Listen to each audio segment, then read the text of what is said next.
Quero relembrar que a executiva Sinara Policarpo Figueiredo já havia avisado os brasileiros sobre os perigos que a reeleição da senhora Dilma poderia trazer para a nossa economia.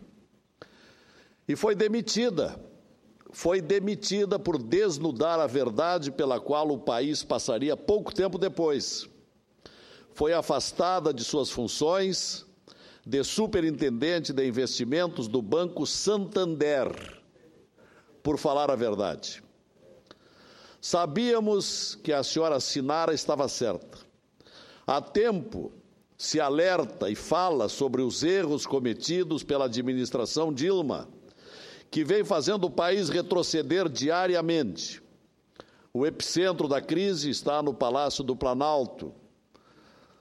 Só não vê quem não quer.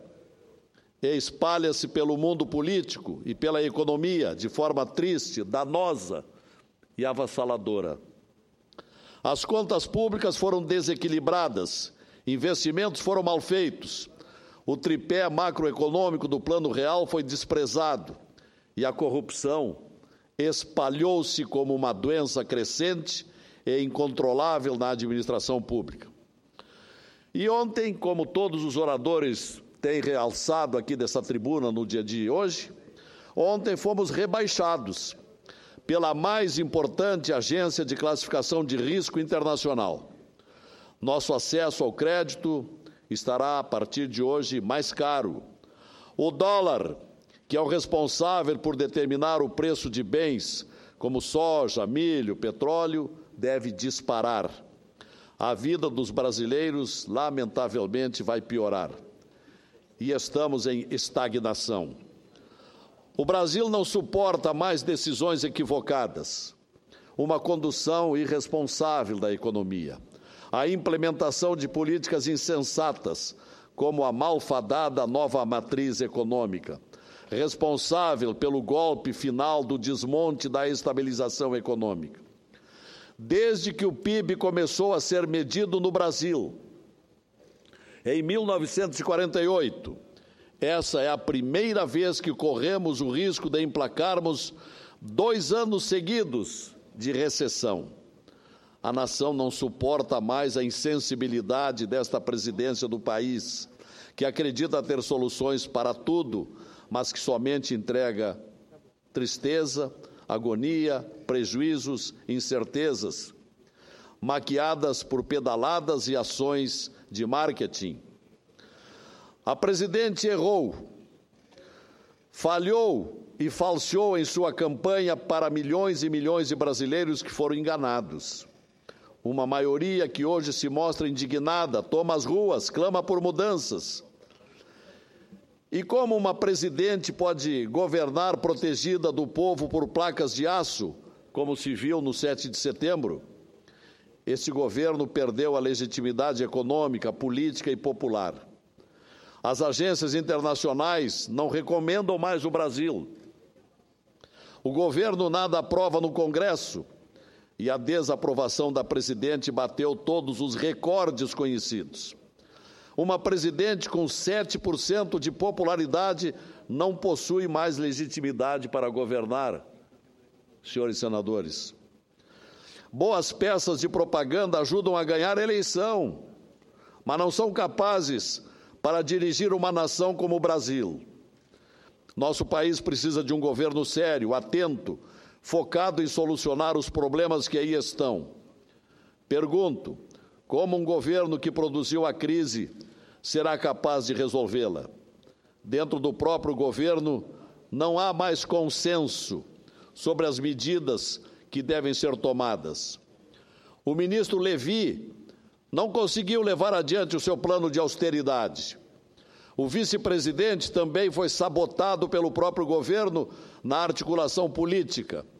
E o Lava Jato, senhores e senhoras senadoras, o Lava Jato acerta com golpes de ética os porões da corrupção de uma administração que já perdeu sua razão de existir.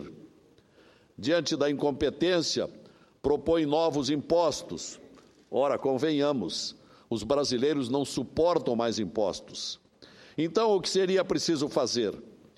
Um ajuste real das contas públicas. Não adianta cortar verbas da saúde e educação, mas diminuir o gigantismo de um Estado paquiderme, estruturado em pouco mais de uma década para servir aos companheiros. A solução é o fim da farra com o dinheiro público, a extinção de ministérios, de cargos comissionados, de inúmeras das 140 empresas estatais e seus generosos conselhos que acomodam apadrinhados e a altos custos. Caso isto não seja feito, seguiremos com nossa economia golpeada, com empregos sendo perdidos, o aumento da inflação, coroados pela perda do grau de investimento. O primeiro passo foi o triste recado da Standard & Poor's, a perda do grau de investimento. Logo mais virão os recados da Moody's e da Fitch. Aliás, é oportuno recordar que em junho de 2011, o então ministro Mantega elogiava a avaliação da Moody's, porque dizia que o Brasil estava passando a percepção de elevada robustez na economia.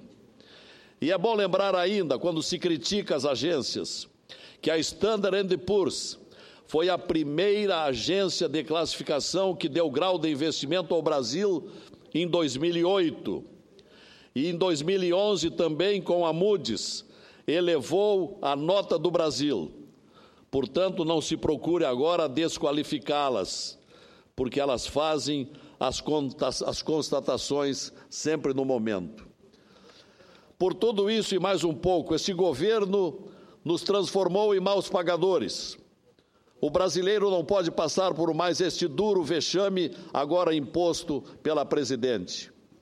O Plano Real foi a nossa maior conquista desde o retorno da democracia. Precisamos retomar suas bases, a austeridade, políticas macroeconômicas sérias e eficazes. O povo não pode pagar a conta do descaso e do despreparo do governo. Sinara foi demitida por dizer a verdade. A presidente deveria repensar a sua continuação. Era o que tinha a dizer o senhor presidente Dário Berger.